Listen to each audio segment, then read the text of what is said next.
Santo aplica la obra de Cristo a nuestras vidas de una manera efectiva. Vamos a leer Juan 3, del 5 al 6.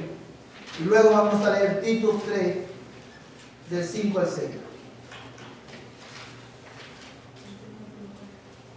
Juan 3, del 5 al 6.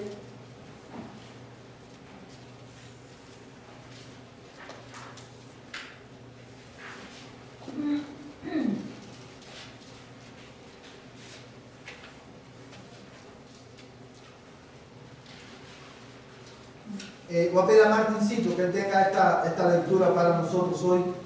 Juan 3, del 5 al 6. His mother said to the servants, "Whatever he says to you, do it." Now there were 6 stone waterpots set there. No, this is that's in chapter 2. It's chapter 3. Chapter 3. No, le está leyendo chapter 2. Jesus answered, "Truly, truly, I say to you, unless one is born of water and spirit, he cannot enter into the kingdom of God. That which is born of the flesh is flesh, and that which is born of the spirit is spirit." Amén. Dice la palabra del Señor, voy a leer verso 5. Jesús respondió, en verdad te digo, que el que no nace de agua y del Espíritu no puede entrar en el reino de Dios. Lo que es nacido de la carne, carne es. Y lo que es nacido del Espíritu, Espíritu es. Yo quiero, hermanos, preguntarle, ¿quién de ustedes, hermanos, pudiera explicarnos esta noche el versículo 5? ¿Qué significa? ¿Qué está diciendo Jesús cuando dice, en verdad te digo que el que no nace de agua y del Espíritu no puede entrar en el reino de Dios? O te voy a hacer la pregunta más fácil. ¿Qué significa el agua en este pasaje? ¿El bautismo? No. ¿Qué más? ¿Qué significa el agua? El que no nace del agua y del Espíritu no puede ver el reino de Dios. No puede entrar en el reino de Dios.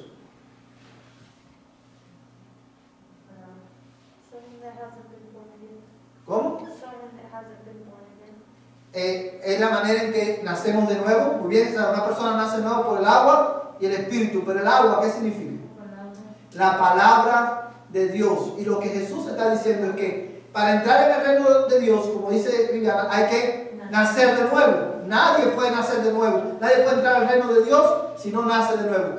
Pero la manera en que nacemos de nuevo es por medio del Espíritu y la palabra de Dios. El Espíritu Santo usa su palabra para hacernos nacer de nuevo.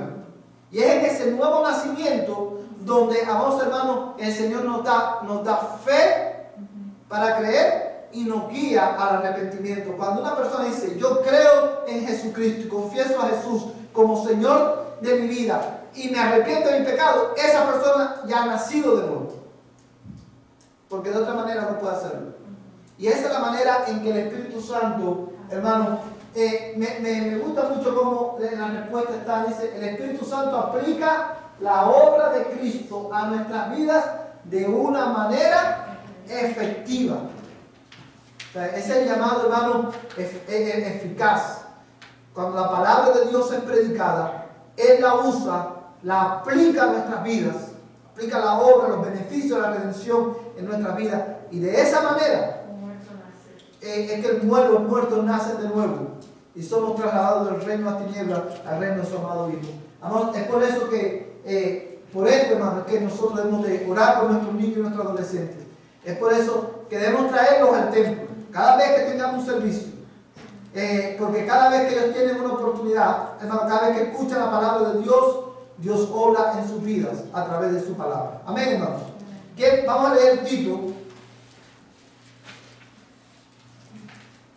Tito 3, del 5 al 6. ¿Qué saben?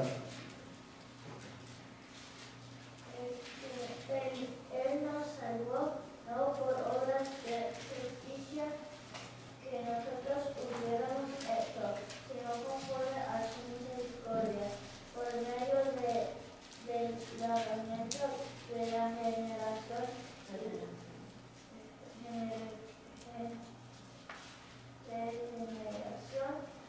renovación con el Espíritu Santo, que Él derramó sobre nosotros abundantemente por medio de Jesucristo nuestro Señor.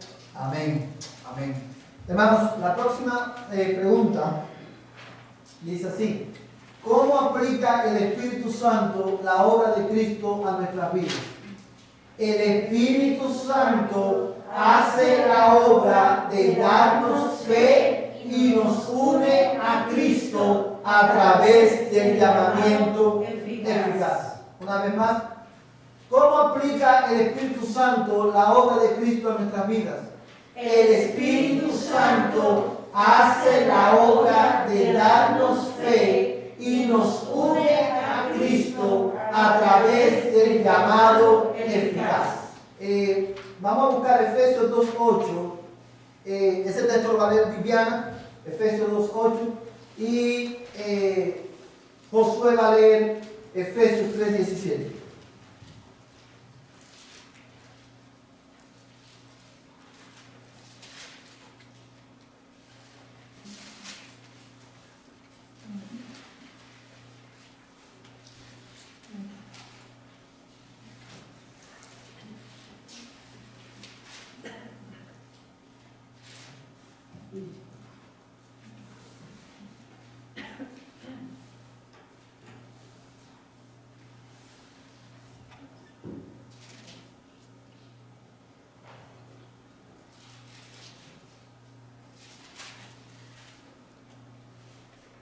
For it is by God's grace that you have been saved through faith. It is not the result of your own efforts, but God's gift, so that no one can boast about it. Amén. Gracias. Dice, porque por gracia habéis sido salvados por medio de la fe, y esto no de vosotros, sino que es don de Dios. Y el verso 9 dice, no por obras, para que nadie se gloríe. Aquí vemos, hermanos, una vez más, que la salvación, la manera en que nosotros nos apropiamos de los beneficios de esa salvación es cuando el Espíritu Santo nos da, ¿qué cosa? Fe. Es por eso que es por gracia. Y esto me hace recordar, hermano, que nuestra confesión de fe, hablando de la salvación, cuando enseña en el capítulo que enseña de la salvación, dice de esta manera, si mal no recuerdo, que ni aún la fe se nos cuenta a nosotros como justicia o como mérito, en el sentido de que nosotros producimos esa fe, sino que esa fe, hermano, nos es dada por Dios. Es un regalo de Dios. Ni siquiera nosotros podemos producir esa fe. Fíjese cuán grande es el impacto del pecado en nuestra vida, que el hombre sin Cristo está tan muerto, tan muertecito, o muertesote, que ni siquiera puede creer por sí mismo. Dios tiene que venir, el Espíritu Santo usa esta palabra para producir esa fe. Y es por eso que la salvación es por gracia. No por obra, ni siquiera la fe se nos cuenta como obra, porque esa fe nos la da el Señor. Vamos a leer Efesios 3, 16 y 17.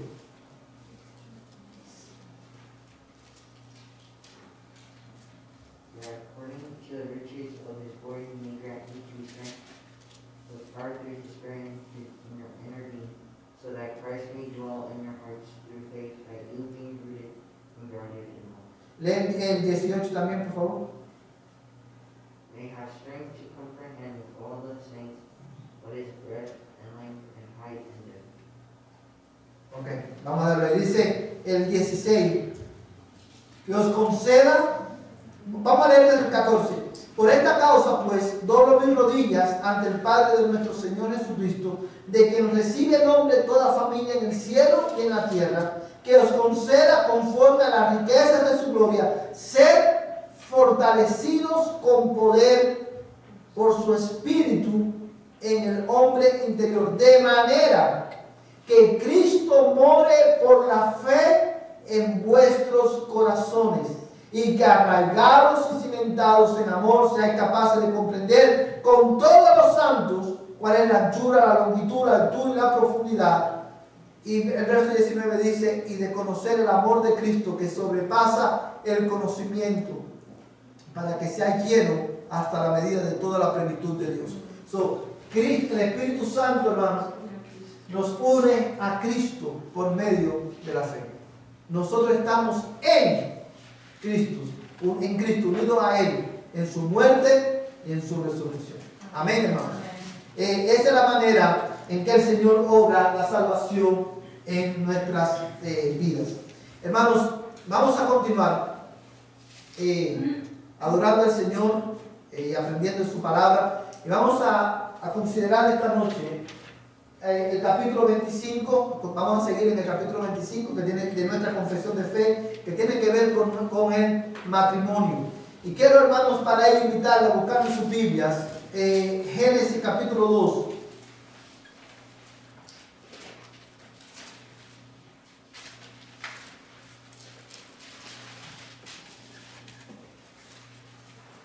Amén.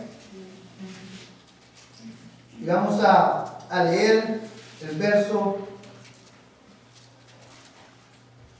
21 al 24.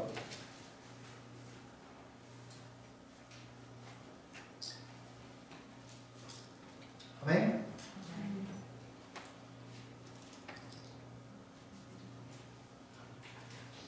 Dice el Señor en su palabra. Entonces el Señor Dios hizo caer un sueño profundo sobre el hombre, y éste se durmió, y Dios tomó una de sus costillas y cerró la carne en su lugar. Y de la costilla que el Señor Dios había tomado del hombre, formó una mujer y la trajo al hombre. Y el hombre dijo: esta es ahora hueso de mis huesos y carne de mi carne, y ella será llamada mujer, porque del hombre fue tomada. Por tanto, el hombre dejará a su padre y a su madre, y se unirá a su mujer, y serán una sola carne. Vamos, hermanos, este es nuestro plan para esta noche en este estudio. Hoy vamos a considerar el propósito del matrimonio, y vamos a ver también, con la ayuda del Señor, las restricciones del matrimonio. Y el próximo domingo vamos a terminar con las restricciones del matrimonio, y vamos a dedicar la mayor parte del estudio a desempacar para ustedes, hermanos, el versículo 24, que es lo que el Señor enseña a través de este versículo. O en otras palabras, vamos a estar enfocados el domingo que viene, después de haber considerado el propósito del matrimonio y sus restricciones. Vamos a estar mirando, hermano, qué significa ser una sola carne. Y de esta manera terminamos con el capítulo 25 de nuestra confesión de fe. El domingo pasado estuvimos mirando, hermano, la naturaleza del matrimonio. Y vimos, hermano, básicamente que el matrimonio es una institución divina. Vimos también que el matrimonio, hermano, es una relación de carácter monógamo. ¿Qué significa eso? ¿Qué significa que el matrimonio es una relación de carácter monógamo? Una pareja es un hombre y una mujer. Es una relación en tu vid, no en bici, ¿verdad? Es una relación de carácter monógamo. Vimos también, hermano, que el matrimonio es una relación de pacto, y ahí fue, hermano, donde nos quedamos el domingo pasado. Y solamente, hermano, quiero enfatizar, cuando hablamos de que el matrimonio es una relación de pacto, ¿de dónde sacamos eso, hermano? ¿De dónde sacamos esa verdad? ¿Cómo la Biblia nos enseña esa verdad? La Biblia lo ilustra con la relación de Dios con su pueblo y de Cristo con su iglesia. Exactamente, el Señor la ilustra en su relación con su pueblo, ¿verdad? En el Antiguo Testamento lo vemos, y en la relación de Cristo con su iglesia. Cada vez que esa relación, hermano, entre la iglesia y el Señor es una relación de pacto, que se ilustra también en el matrimonio, ¿verdad? Porque el matrimonio es también una relación de pacto. Ahora quiero preguntarles, hermano, ¿cuál es el propósito del matrimonio? Ya vimos que es una institución divina. Ya vimos que es una relación de pacto de carácter monógamo. Ahora, ¿cuál es el propósito propósito por el cual Dios nos instituyó el matrimonio? Glorificar a Él. Para glorificar su nombre, muy bien. ¿Y cómo se glorifica el nombre del Señor? ¿De qué manera? Como vive uno, porque representa testimonio entre la relación íntima en una persona y Dios. Muy bien, hermanos. Y eso es básicamente lo que nos enseña Pablo cuando dice que el matrimonio, ¿verdad? Representa esta relación entre Cristo y la iglesia. Pero cuando nosotros vamos al libro de Génesis, vamos a encontrar que el matrimonio tiene 3 propósitos. Ya vimos lo que la hermana ya dice, que es lo que nos enseña Pablo. Ahora, quiero que piensen por un momento en esto. ¿Por qué nos casamos? ¿O para qué nos casamos?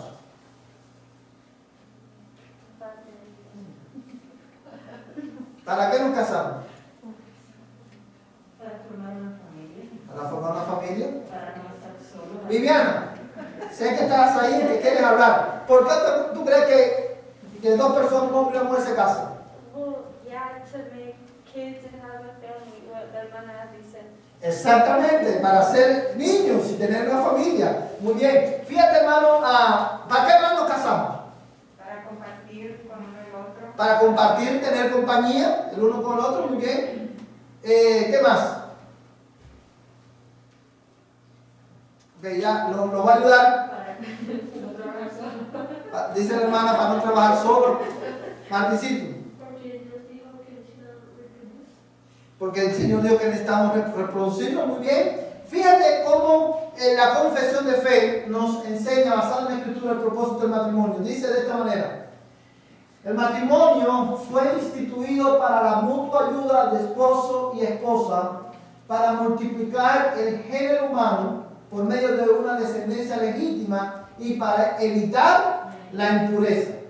Fíjate que 3 cosas fundamentales: para la ayuda mutua del esposo y la esposa, para multiplicar el género humano y para evitar la impureza. Y vamos a estar mirando, hermano, cada una de estas cosas, pero básicamente ese es el propósito del matrimonio, por el cual nos casamos: para la ayuda mutua del esposo y la esposa, para multiplicar el género humano y para evitar la impureza.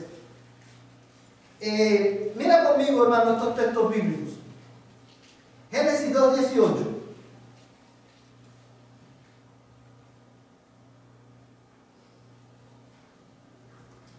¿Quién lo quiere leer? Hermano. Y el Señor Dios dijo, no es bueno que el hombre esté solo, le haré una ayuda idónea. Amén. Fíjate cómo dice, hermano. Y el Señor Dios dijo, no es bueno que el hombre esté solo, le haré ayuda idónea. O sea, la primera razón por la cual Dios instituyó el matrimonio es para crear este compañerismo de ayuda mutua, ¿verdad?, entre el hombre y la esposa. Amados hermanos, y esta ayuda mutua, este propósito, el hecho de que la mujer, esta verdad de que la mujer es la ayuda idónea del hombre, establece el fundamento, hermanos, de la estructura jerárquica del matrimonio.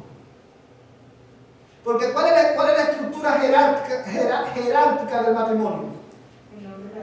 El hombre es la cabeza y la esposa es la ayuda idónea de esa cabeza. Ahora, porque el hombre es la cabeza y la mujer es la ayuda idónea y la responsabilidad de la mujer es sujetarse a su esposo, el hecho de que la mujer es ayuda idónea informa la manera en que el marido ejerce liderazgo en su matrimonio. El hecho de que el hombre es la cabeza idónea, la ayuda idónea, la cabeza de la mujer, no significa que el hombre es un dictador sobre la mujer. No significa que el hombre no va en una decisión que hay que tomar como familia, por ejemplo, que el hombre no va a contar o va a pedir la opinión de su mujer. No significa que van a haber ocasiones en que el hombre le va a preguntar a su mujer y la mujer le va le va a decir, mira, yo creo que debemos ir en esta otra dirección, y el hombre tiene que tener sabiduría para decir, bueno, a lo mejor es verdad que esa es la mejor manera que debemos hacerlo. ¿Sí me entiende, hermano? Y esta verdad es el fundamento de esta estructura jerárquica del matrimonio.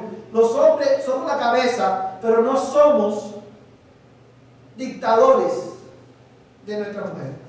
Los hombres somos la cabeza del hogar, pero la mujer no es nuestra esclava. No es la cola, como dice hermano. Hermanos, no es, y yo siempre pongo este ejemplo, porque es un ejemplo, hermano, común, y yo sé que usted está cansado de escucharlo, pero se lo voy a repetir de nuevo. No es, hermano, no es una señal de poca hombría el que usted lave los platos, que ayuda a su esposo un día lavándole los platos.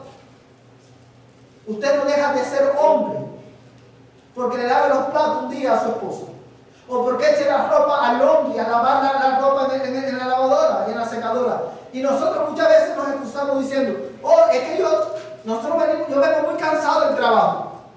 Hermano, y el hecho de que nosotros estemos cansados, vengamos cansados del trabajo, no significa que nuestras esposas no estén cansadas también. Y si usted puede ayudarlo, usted lo va a ayudar. ¿Por qué? Porque ella no es tu esclava.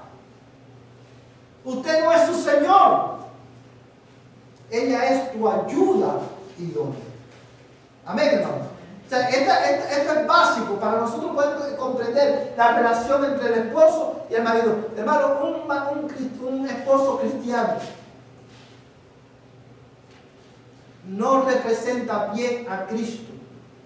Cuando llega del trabajo a su casa, si la costumbre es llegar del trabajo a su casa, quitarse las botas, bañarse y sentarse delante del televisor a ver el juego de fútbol, el juego de pelota o hacer cualquier otra cosa mientras las cosas en la casa se están cayendo y la mujer no da abasto y está ahí esperando a que te sirvan el plato de comida, que te traigan el vaso de agua. Un esposo cristiano que vive de esa manera no está representando bien a Cristo, hermano. Porque olvidamos, la cultura nos ha discipulado también, que hemos olvidado que la mujer es ayuda idónea. Ella no es la cabeza, hermanas, y eso significa que van a haber decisiones de la misma manera que el esposo, ¿sabe? Con el hecho de que tu esposo, nosotros lo comentamos y consultamos a la esposa, y van a haber momentos que el esposo va a decir, es verdad, tú tienes razón, pero hay momentos en que tú vas a creer, hermana, que la mejor manera de hacer las cosas es como tú dices, pero tu esposo dice al final, no, vamos a ir en esta otra dirección, y en ese punto, tu deber, ¿qué cosa es? Sujetarte a lo que tu esposo está diciendo. Y hermanos, y esto es clave, porque muchas veces también hay de parte y parte, porque como también hemos dicho muchas veces, ¿cuál es la queja de muchas veces? ¿Cuál es la queja general de las mujeres muchas veces? Mi esposo no me escucha. ¿Sí o no, hermano? Pero creo que, hermanas, y no digo que la mayoría, no digo que todas, pero la gran mayoría, cuando la esposa dice, mi esposo no me escucha. Exactamente, muchas veces lo que la mujer está diciendo, mi esposo no me hace caso. No hace lo que yo le digo que haga. Y eso, hermano, es algo que nosotros debemos, como digo, es de parte y parte. Pero para entender esto, tenemos que entender Génesis 2:18. Porque el propósito del matrimonio no fue para que tú tuvieras una esclava. Y el propósito del matrimonio tampoco es para que las mujeres tengan otro hijo, o un hijo más grande a quien, o sea, que va a hacer con él lo que quiera. ¿Sí me entiende, hermano? Hay de parte y parte. Mira este versículo, hermano. Génesis 1:28.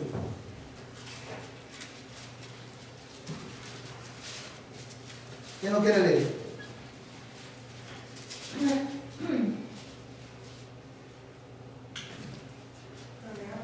Sí, hermano. Dice, luego Dios los bendijo con las siguientes palabras: sean fructíferos y multiplíquense, llenen la tierra y gobiernen sobre ella, reinan sobre los peces del mar, las aves del cielo y todos los animales que corren por el suelo. Amén. Fíjate, hermano, esto es un versículo también muy importante. Recuerda, el propósito del matrimonio es para la ayuda mutua del esposo y la esposa y para multiplicar el género humano. Pero yo quiero que tú pienses por un momento en este versículo, hermano, que tenemos delante. ¿Cuáles son las implicaciones de este versículo? ¿Cuáles son, hermanos, cuáles son las verdades o las bendiciones implícitas en este pasaje que no están dichas con palabras? Mira, lo primero que quiero que notes es el que dijo: y los bendijo Dios y les dijo, sed fecundos y multiplicaos, y llenad la tierra y sojuzgadla, ejerced dominio sobre los peces del mar, sobre las aves del cielo. Vamos a dejarlo ahí. Lo primero que quiero que notes es lo siguiente, hermano. Obviamente, el propósito del matrimonio uno de sus propósitos es la multiplicación del género humano por medio de una descendencia legítima. ¿Qué significa eso? De una descendencia que surge de la relación de pacto del matrimonio. Dos cosas importantes para adultos y adolescentes esta noche. Y qué bueno que todos ustedes saben, todos nosotros sabemos que uno de los propósitos del matrimonio es la multiplicación del género humano. Pero dos cosas importantes. Número uno, y lo voy a decir sin pelo, hermano, en la lengua: el sexo es una bendición de Dios al hombre. En el sexo no hay nada pecaminoso en sí. El sexo es bueno. El sexo es una bendición que Dios le dio. Dios no está en el negocio de cuando Dios pone mandamientos que limitan la manera en que nosotros practicamos el sexo. Dios no lo hace Dios está ahí queriendo matar el gozo, aguarme la fiesta. No, y tampoco podemos ir a estar diciendo de sexo no hablamos, porque el sexo es algo pecaminoso. El sexo no es pecaminoso.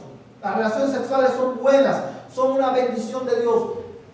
Pero son buenas y son una bendición de Dios cuando se practica dentro del vínculo matrimonial. Fuera del vínculo matrimonial, cualquier relación sexual fuera del vínculo matrimonial es una causa no de gozo y de bendición, sino que es una causa de maldición, cualquiera que sea esa práctica sexual. Niños, adolescentes, no están supuestos a tener hijos. Y tú debes saber que porque el sexo es la manera en que el género humano se multiplica a través de relaciones sexuales entre un hombre y una mujer, tú debes saber que si tú decides desobedecer a Dios y practicar el sexo fuera del vínculo del matrimonio, no solamente estás pecando, no solamente estás trayendo juicio sobre tu vida, sino que también debes de saber que lejos de ser una bendición para ti, va a tener serias consecuencias, porque tú no estás supuesto a tener hijos. Tú necesitas todavía crecer, tú necesitas madurar, tú necesitas casarte para tener hijos. Si todos lo entendemos, ¿verdad? Cualquier relación sexual fuera del vínculo del matrimonio es pecado, porque Dios no nos dio el sexo para usarlo fuera del matrimonio. Por eso que la Biblia condena todo tipo de inmoralidad sexual. ¿Sí estamos todos claros en eso, hermano? Y es por eso que nosotros como iglesia enseñamos y abogamos, enseñamos a nuestros jóvenes que ellos deben, sean cristianos o no, lo mejor que usted puede hacer con su vida en esta área es practicar la abstinencia. La solución no es usar preservativo. La solución es abstenerte de relaciones sexuales hasta el día en que te cases. Porque ese es el propósito de Dios con el sexo y el matrimonio. Es una bendición para el matrimonio. Fuera del matrimonio lo convertimos en una fuente de maldición y de juicio sobre nuestras vidas. Y esto tiene otras implicaciones. Yo quiero que todos pensemos a través de esto, porque es importante. Y yo hago énfasis en esto, hermano, porque la cultura en la que está, si nosotros no enseñamos a nuestros hijos, a nuestros adolescentes y a nuestros niños una cosmovisión bíblica acerca del sexo, alguien más lo va a hacer. Alguien más lo va a hacer. Y es importante que todos nosotros sepamos, hermano, que estas verdades tienen implicaciones. Por eso que nosotros decimos muchas veces a nuestros adolescentes, a nuestros niños también, que si tú no estás preparado para casarte, no tiene sentido que tengas novio o que tengas novia. Porque uno debe entrar en ese tipo de relación solamente cuando estás listo, ¿para qué? Para casarte. Si no estás listo para eso, no tengas novio, no tengas novia, porque no estás preparado para llevar esa relación a un final feliz, por decirlo de alguna manera. Porque lo otro, hermano, es, y esto se cae de la mata, hermano, porque, y es una de las implicaciones del versículo 28 que acabamos de leer. Hermanos, todos sabemos, porque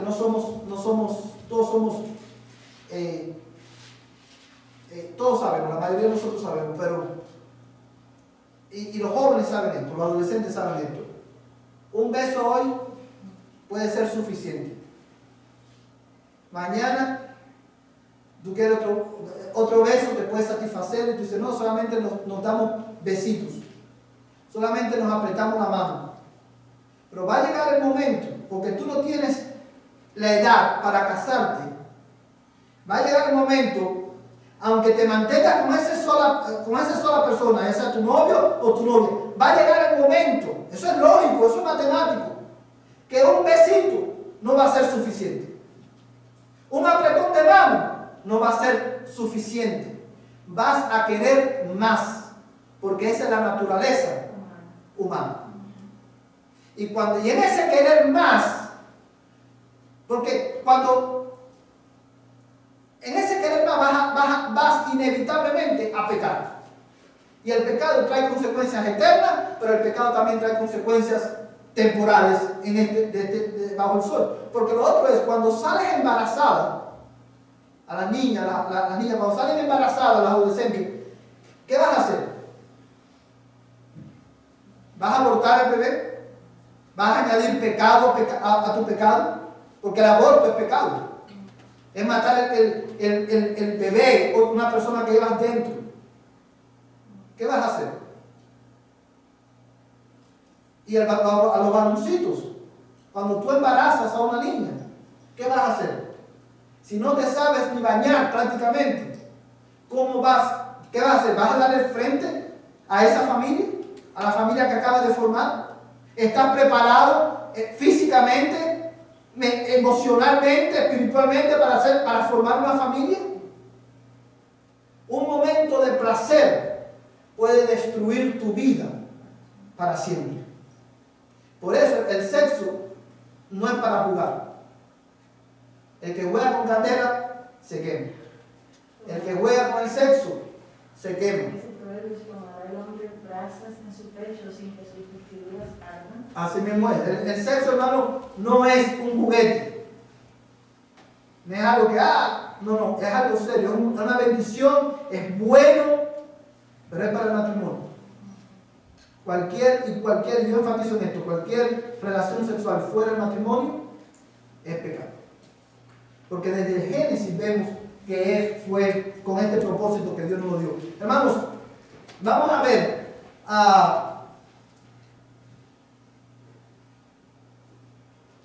1 Corintios capítulo 7, verso 2 al 5 y verso 9.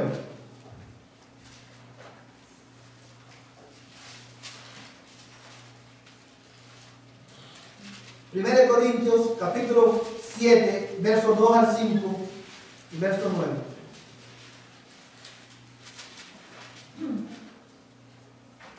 Hermano Pito.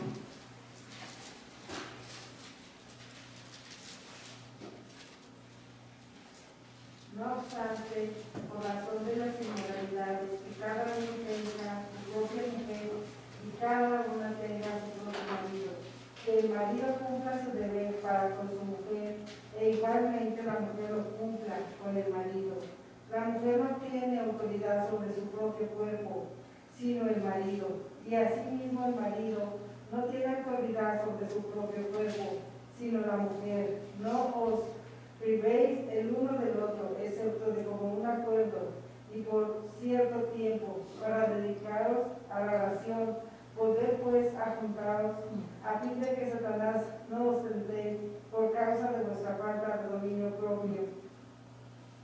9. Pero si carecen de dominio propio, cásense, que mejor es casarse que quemarse. Amén. Por eso, hermano, que nuestra confesión de fe dice que uno de los propósitos del matrimonio es para evitar la impureza. Obviamente Dios nos capacitó, nos hizo, cuando nos creó con la capacidad de disfrutar el sexo, hermano. Y nosotros hay una necesidad en nuestras vidas que se satisface, ¿verdad?, a través del sexo dentro del matrimonio. Y es por eso que los cristianos no abrazamos ni afirmamos el celibato. El celibato no es bíblico. Los hombres, ¿sabe? El propósito, cuando Dios creó al hombre, creó también, después que creó al hombre, el matrimonio. Por eso es mejor casarse antes que vivir en impurezas o practicar inmoralidades sexuales. Hermanos, quiero que piensen por un momento en esto que dice aquí este pasaje. Dice el versículo 2: no obstante, por razón de las inmoralidades, que cada uno tenga, ¿qué cosa? Su propia mujer, y cada una tenga su propio marido. ¿Qué tenemos ahí? El carácter monógamo del matrimonio.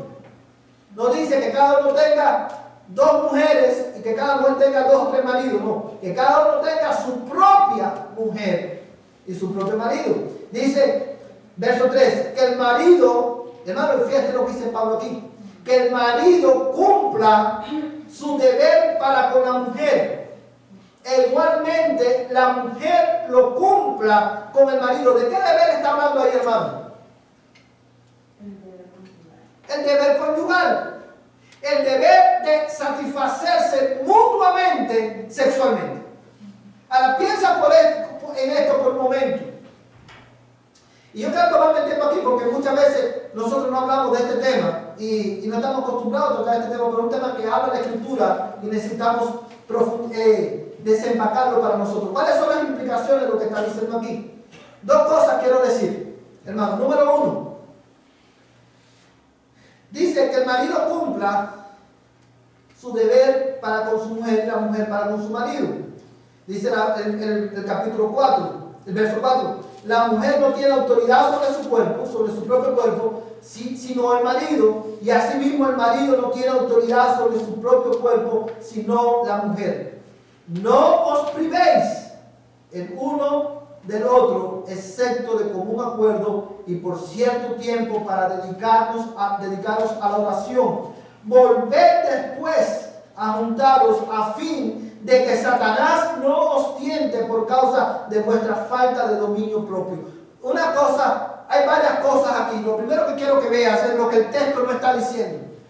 Cuando dice el texto, hermano, en el verso 4, la mujer no tiene autoridad sobre su propio cuerpo, sino el marido, y asimismo el marido no tiene autoridad sobre su propio cuerpo, sino la mujer. Lo que el texto no está diciendo es que cuando nos casamos, los hombres podemos hacer con nuestras esposas lo que nosotros queramos hacer con nuestras esposas, sexualmente hablando.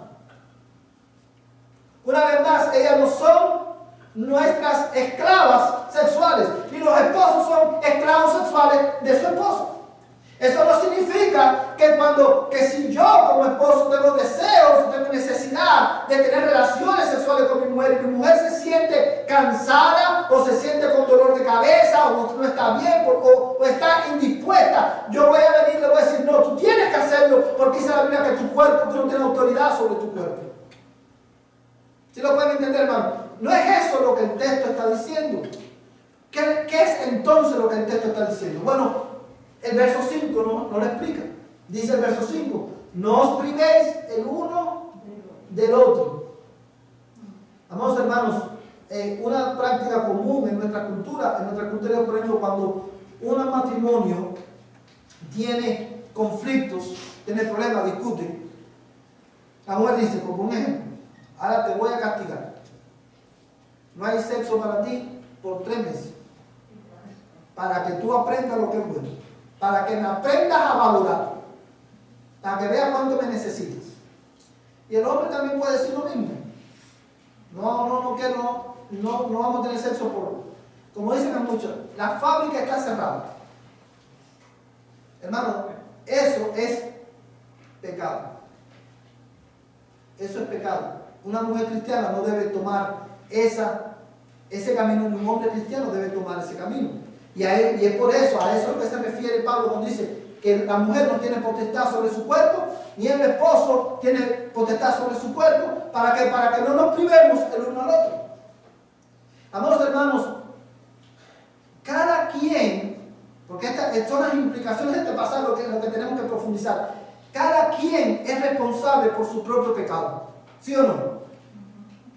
Pero piense un momento, cuando usted castiga o usted priva a su esposo o a su esposa del deber de ese disfrute, usted está proveyendo, usted está haciendo, déjame cómo digo esto para que no me vayan a malinterpretar, usted está creando las condiciones oportunas para que su esposo o su esposa le sea infiel.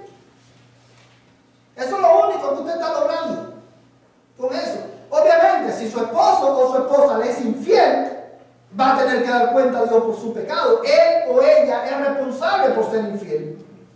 Pero usted debe saber, usted proveyó, usted ayudó a esa circunstancia, a esa infidelidad también, cuando usted desobedientemente decide privar a su esposo de esta bendición que Dios le ha dado, o privar a su esposa de esta bendición que Dios le ha dado. Obviamente, también, hermanos, en las relaciones sexuales, en el matrimonio, tenemos que ver, esto no significa tampoco, hermano, como no es bíblico castigar a tu esposo o tu esposa, también tenemos que tener en cuenta algo. Y es que la Biblia tampoco, hermano, miren, para que haya intimidad sexual, ¿qué tiene que haber primero? Intimidad emocional. Si no hay intimidad emocional, no puede haber intimidad sexual. Entonces, por eso, la Biblia tampoco está diciendo que si tú estás brava con tu esposo te ofendió, tu esposo te maltrató, tu esposo te humilló, o viceversa, y tu esposo o viceversa quiere tener, después de ofenderte, después de retener, humillarte, después de maltratarte, viene por la noche y dice vamos a tener relaciones sexuales. Eso no significa que usted va a decir ok, vamos a tener relaciones sexuales. No, no es así. Primero tiene que haber, ¿qué cosa? Reconciliación. Y tiene que, aún cuando haya reconciliación, muchas veces, hermano, el esposo y la esposa tienen que entender que aunque ha habido reconciliación, se han pedido perdón, a lo mejor esa noche no es posible. Y tenemos que ser, los esposos tenemos que ser sensibles en eso. Y las esposas tienen que ser sensibles en eso. ¿Sí lo puede ver, hermano? Pero una cosa importante es que el matrimonio, Dios lo instituyó para prevenir también las impurezas y las inmoralidades sexuales. Por eso, y termino con este versículo, en el versículo 9 dice, por eso dice, pero si carecen de dominio propio, cásense, que es mejor casarse que quemarse.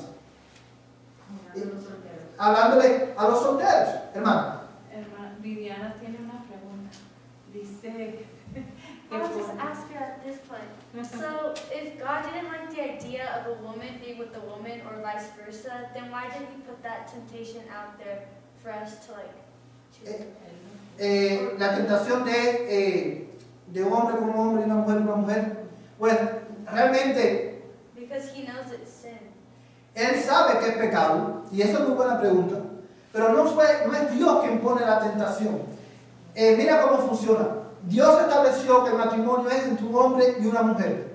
Ahora, ¿por qué nosotros queremos establecer, redefinir lo que es matrimonio? Decir, no es entre un hombre y una mujer, es entre un hombre y un hombre, o una mujer y una mujer. Ese es el resultado de la rebelión del hombre contra Dios. Cuando el hombre dice, yo no me quiero casar con una mujer, yo quiero casarme con un hombre, es el grito instinto del alma del hombre de ir en contra de lo que Dios ha establecido. Pero no es que Dios, porque recordemos también que la Biblia dice que en Dios no hay pecado, y Él no es tentado por el mal, ni Él tienta a nadie. Satanás es el que tienta a las personas, pero cuando Satanás tienta, esa tentación no es que Satanás te agarra por el cuello y dice, tienes que hacerlo. No, Satanás lo que hace es avivar de alguna manera el fuego, las pasiones desordenadas que ya tenemos dentro de nosotros. El pecado, Bibi, está en nosotros, no está fuera de nosotros. Y Satanás, a través de la cultura del mundo, a través de muchas otras cosas, nos tienta para que vayamos en contra de lo que Dios ha establecido. Pero cuando tenga un tiempo, léete Romanos capítulo 1 y vas a ver que como Dios enseña que el hombre, el resultado de vamos a leer ese pasaje, vamos a ir a Romanos capítulo 1 por un momento. Una cosa, hermano, preguntas como esas, son bienvenidas entre nosotros. Vivi, gracias por preguntar. Una muy buena pregunta. Y a ninguno de nosotros nos debe dar pena preguntar nada que tenga que ver con esto o de ningún otro tema. Pero esto es importante. Romanos capítulo 1, hermano. ¿Todo lo tienen? Miren lo que dice aquí. Vamos a leer el verso 18.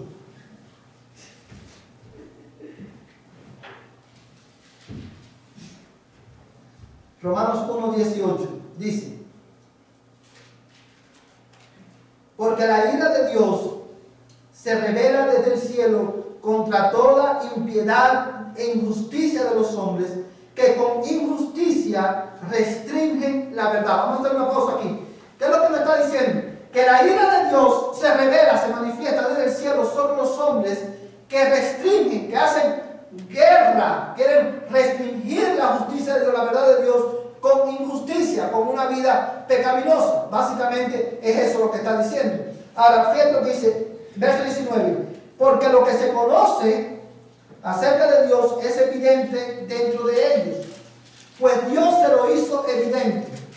Porque desde la creación del mundo, sus atributos invisibles, su eterno poder y su divinidad se han visto con toda claridad, siendo entendidos por medio de lo creado, de manera que no tienen excusa. Vamos a hacer otra pausa aquí. ¿Qué es lo que está diciendo aquí? ¿Por qué el hombre lucha y quiere restringir la verdad de Dios? Porque el hombre, aunque no es cristiano, Dios ha revelado al hombre de una manera general. En la creación, cuando el hombre mira la creación, da testimonio de que hay un Dios, de que hay creador. Y nosotros sabemos, Dios ha revelado en nuestra conciencia. Nosotros sabemos lo que es bueno y lo que es malo, porque fuimos creados a imagen de Dios, aunque no somos cristianos, aunque no seamos cristianos. ¿Sí vamos ahí? ¿Estamos en la misma página ahí? Okay. Ahora, mira el verso, vamos a ir al verso 21. Vamos a ir al verso 22.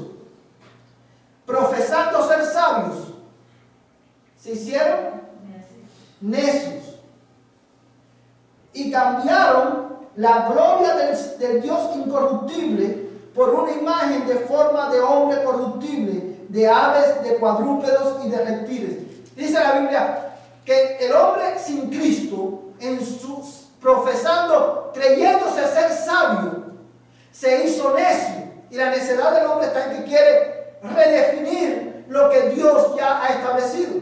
Quiere rebelarse en contra de lo que Dios ha establecido. Y por eso la Biblia lo llama necio, porque es una necedad vivir como si Dios no existiera. Ahora, ¿cuál fue la respuesta del hombre a la revelación que Dios ha hecho? Él dice, no quiero adorarte a ti, yo me voy a hacer ídolos. Y por eso dice que cambiaron la gloria del Dios incorruptible. ¿Por qué? Por una imagen de forma de hombre corruptible. Mira el verso 24. Por consiguiente, Dios los entregó a la impureza en la lujuria de sus corazones, de modo que deshonraron entre cuerpos, porque cambiaron la verdad de Dios por la mentira y adoraron y sirvieron a la criatura en lugar del Creador, quien es bendito por los siglos de los siglos. Vamos a hacer otra cosa aquí. Fíjate que nos dice que por esta razón, porque el hombre se obstinó en contra de Dios, yo no quiero a Dios, no queremos saber de Dios, vamos a hacer todo lo contrario a lo que Dios ha establecido. Él dice, no tendrás dioses ajenos delante de mí, vamos a tener dioses ajenos, vamos a adorar ídolos, aunque Dios no quiera. Y por esa causa, por esa rebelión del hombre, Dios dice la Biblia que Dios los entregó ¿a qué? A la lujuria de sus corazones. Eso lo que significa es que Dios los dejó a la merced de su propia pecaminosidad. Viviana y todos los que estamos aquí, el hombre no es tan malo. Aún el hombre sin Cristo no es tan malo como pudiera llegar a ser, porque Dios ha puesto una restricción moral en el hombre. Pero cuando el hombre persiste en su pecado, Dios quita esa restricción moral y el hombre queda, ¿sabe?, sin esa restricción a merced de su propia pecaminosidad. Repítelo en voz alta. Unbridled immorality. ¿Sí escuchaste eso? Sin freno. Sin freno. Inmoralidad sin freno. Es una inmoralidad sin freno porque Dios quita esa. ¿Y cuál es el resultado de eso? Dice el verso 24, de modo que deshonraron entre sí sus propios cuerpos, porque cambiaron la verdad de Dios por la mentira. Mira el verso 26. Por esta razón, Dios los entregó a pasiones degradantes, porque sus mujeres cambiaron la función natural por la que es contra la naturaleza. Lo que está diciendo básicamente es que la homosexualidad es el resultado de esa inmoralidad descontrolada en el ser humano. Y es como si Dios le dijera, tú quieres rebelarte, tú quieres vivir como si Dios no existiera. Ok. Y el hombre empezó a experimentar en sí mismo la consecuencia de su propia corrupción, al punto que las mujeres ya no quisieron tener más relaciones con los hombres, ahora quieren tenerlas con mujeres. Es lo que el texto está diciendo. Dice el verso 27, y de la misma manera también los hombres, abandonando el uso natural de la mujer, se encendieron en su lujuria unos con otros, cometiendo hechos vergonzosos, hombres con hombres, y recibiendo en sí mismo el castigo correspondiente a su extravío. Y como ellos no tuvieron a bien reconocer a Dios, Dios los entregó a una mente depravada para que hicieran cosas que no convienen. So God basically said, okay, I'm going to step back and watch this just because I don't want it. Exacto, eso es lo que tú quieres. No, es como que Dios le está diciendo. The answer I wanted? No. The answer I wanted to my question? No. Que respondiendo a lo que está diciendo es que básicamente lo que Dios le dice al hombre, eso es lo que tú quieres. Tú quieres vivir en rebeldía. Ok. Tú vas a recibir en tu cuerpo, en ti mismo, la consecuencia de tu extravío, de tu rebeldía. Pero cada vez que un hombre o una mujer dice, yo soy homosexual, es el grito del alma de rebelarse contra lo que Dios ha establecido. Ponte a pensar por un momento. Todos aquí hemos visto parejas homosexuales, de mujeres con mujeres, hombres con hombres. Generalmente, en una pareja de homosexual, entre hombre y hombre, hay uno que luce más varonil y el otro luce más femenino que una mujer. ¿No has visto eso, hermano? Entonces, mira lo absurdo. ¿Cómo es que te gustan, tú dices que te gustan los hombres y estás con un hombre que luce como una mujer? Y la mujer es igual. Una pareja de homosexual de mujer, una mujer luce femenina, la otra luce más varón que muchos varones. Entonces te preguntas, si te gustan las mujeres, ¿por qué te estás con una mujer que luce como un hombre?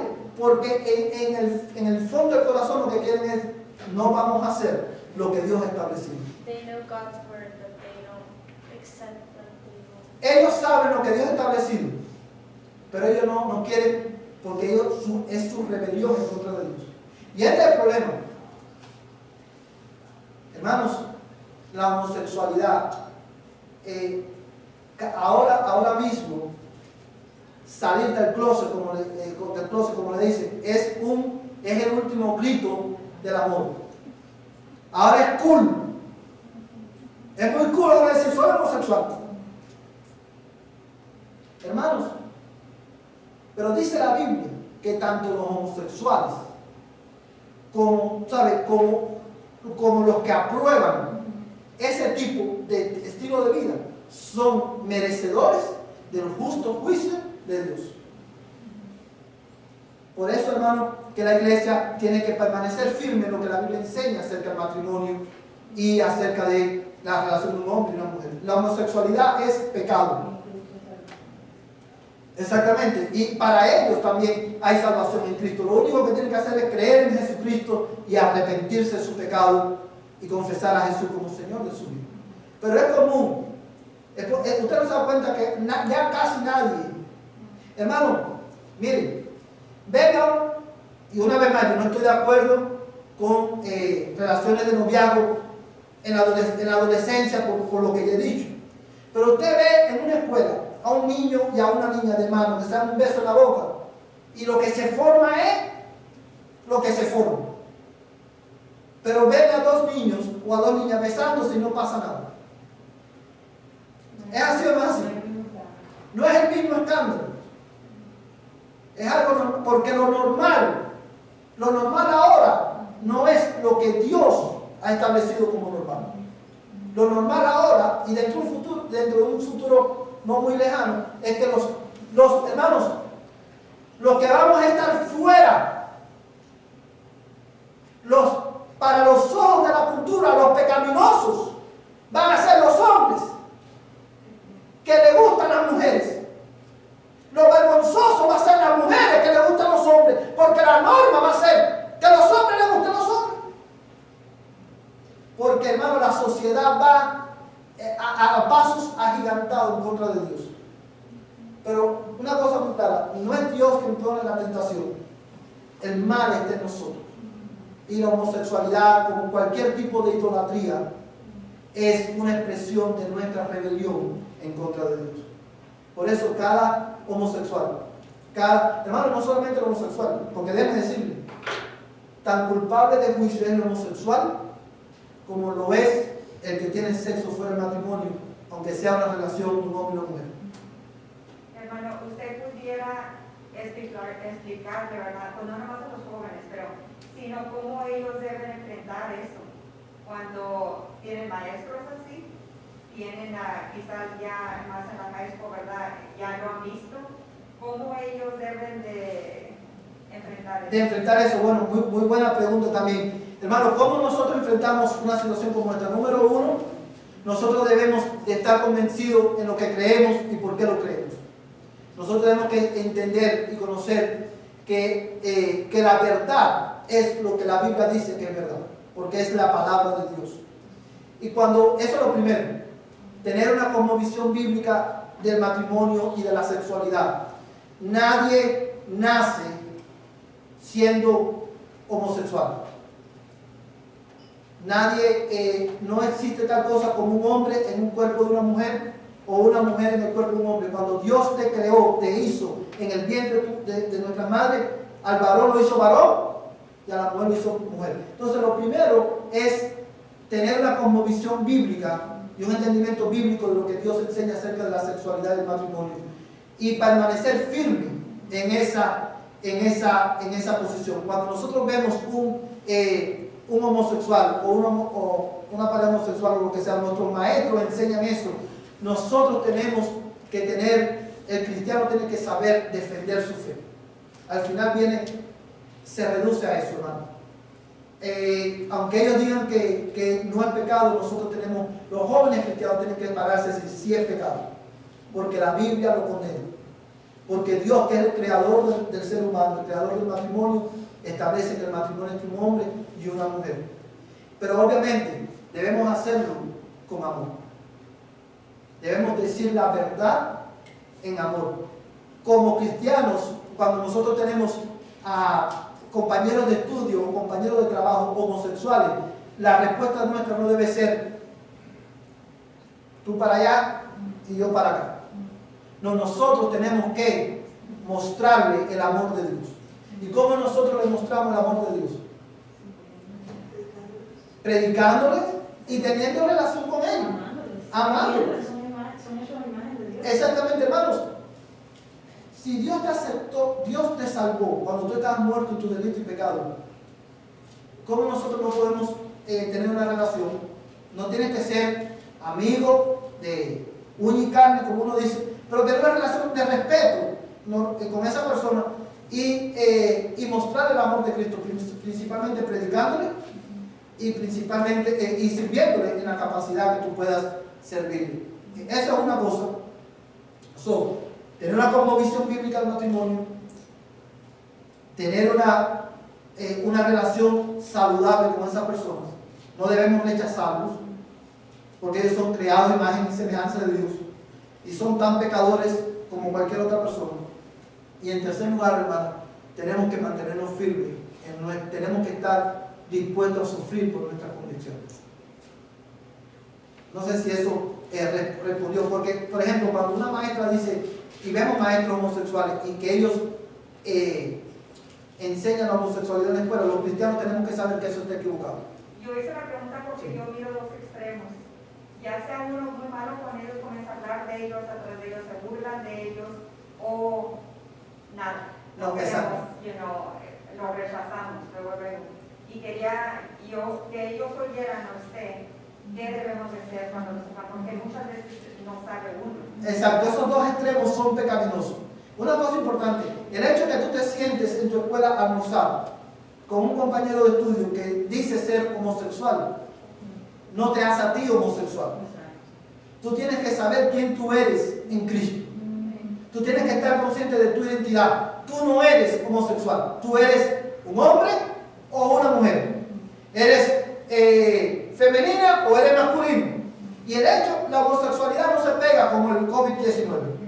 El hecho, tú te puedes sentar con ellos, puedes compartir con ellos.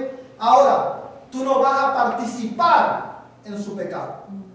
Aun cuando te ofrezcan o te inviten, tú vas a decir, no, yo no practico eso porque es pecado. Y es una oportunidad para darle el evangelio. No podemos ni rechazarlo, ni tampoco debemos burlarnos de ellos. Back to what you said about respect, because how people were treated badly, how they were even killed for being gay back then. So it is really important to treat them with respect now. Yo no sé si respeto, Pero like, no, not to be... O sea, respeto en el sentido de que yo no te voy a